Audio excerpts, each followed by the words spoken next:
Hey guys, Assalamualaikum, it's Jenna G. Ramadan is right around the corner and we know we all love our samosas. So this video, we are going to be making some chicken samosas.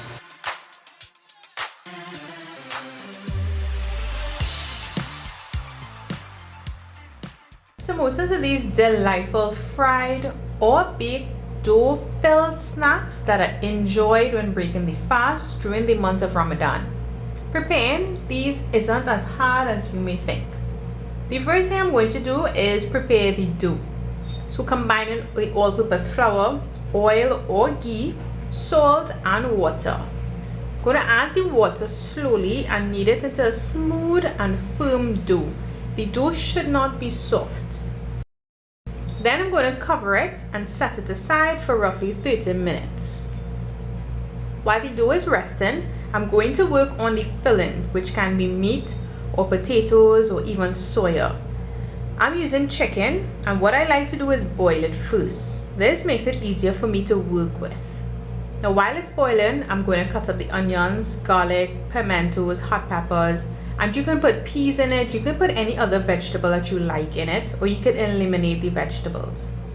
Next, to a pan or a pot, I'm going to be adding some oil, and then I'm going to be sauteing the onions, the garlic and the pepper. Then in goes some curry powder. Now if you like a lot of curry in your samosas, of course you can adjust it and add more if you like.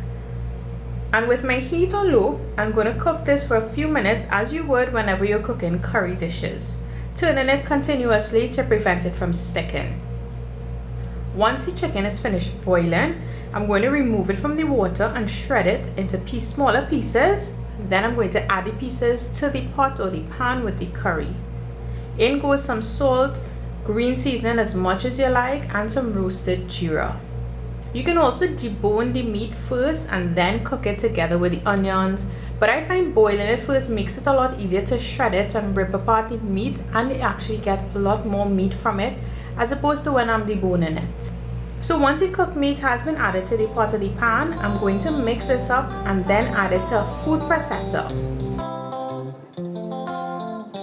I'm going to process it until there are no more chunks of vegetable or meat and everything is nice and small.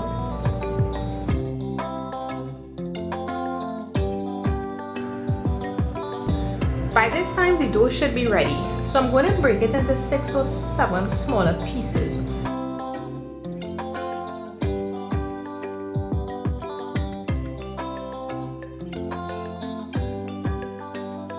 And then I'm going to roll each one into a nice ball and then set them aside, cover them and set them aside.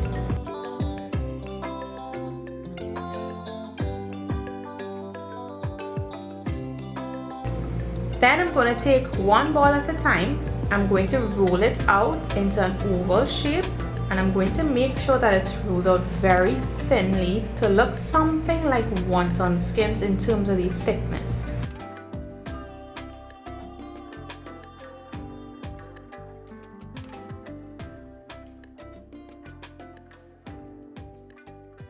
So it should ideally be a lot thinner than how mine is looking right now. If you like more dough when you're biting into your samosa, by all means you can roll it accordingly, but ideally the skin should be as thin as possible. Next, I'm going to cut it in half, and then I'm going to moisten along the bottom straight end and then fold it over to meet the middle of the rolled out dough. Just like what I'm doing here, just follow along closely. Then I'm going to moisten the top straight end and simply fold it over the piece that we just folded. So now you have a cone shape, which is actually samosa shell. So while holding it in your hand as you would an ice cream cone, you're going to place some of the filling into it. Now make sure that the tip or the bottom of that triangle shape or that cone there gets some of that filling. So you can use like the back of the spoon, top of the spoon, or anything actually to just push the filling into it. So once there's enough filling, simply seal the top by pressing the dough together firmly, and you can also fold it if you like, but be sure whatever way you choose to do it, make sure that it is properly sealed. Then once you have your triangle shape there, I like to just press along all the edges to make sure there are no openings at all.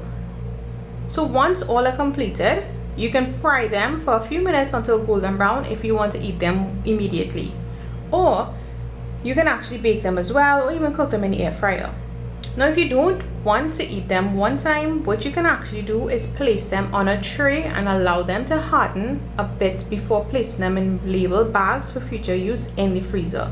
So put them into a tray, put them in the freezer, let them harden up a bit, and then what I like to do is label my bags, Ziploc bag, freezer bags, put the dates that I made them, and then put it into the freezer once they're nice and firm, once they're nice and frozen, so they don't stick to one another. Now one important point to note when making these is to ensure that the dough is rolled out thin, so there won't be too much dough in the finished product, unless, like I said, you prefer to have more dough in your samosas.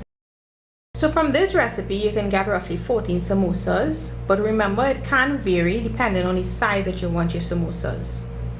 So with Ramadan quickly approaching, you can take some time, make these, and of course freeze them so that it's easy to prepare when you're ready to use them, either for suhoor to start your fast with, or for iftar when breaking the fast. So usually samosas are enjoyed with a dip that we call chutney, which is a sweet and spicy sauce. Now it can be made in different ways. You can use mango, you can use tamarind, you can use pomsite, or even cucumbers.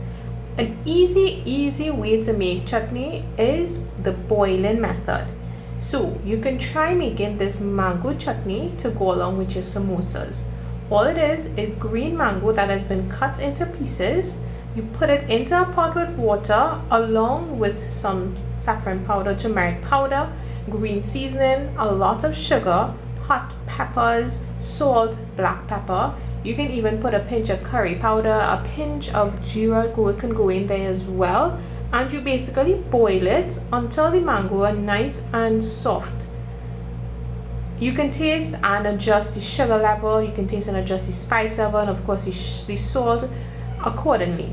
So once the mango is all nice and soft, I usually use a hand blender and blend it up. Of course, being careful not to get the seeds stuck in your hand blender blade, of course, but you blend it all up so that it turns into this nice thick sauce.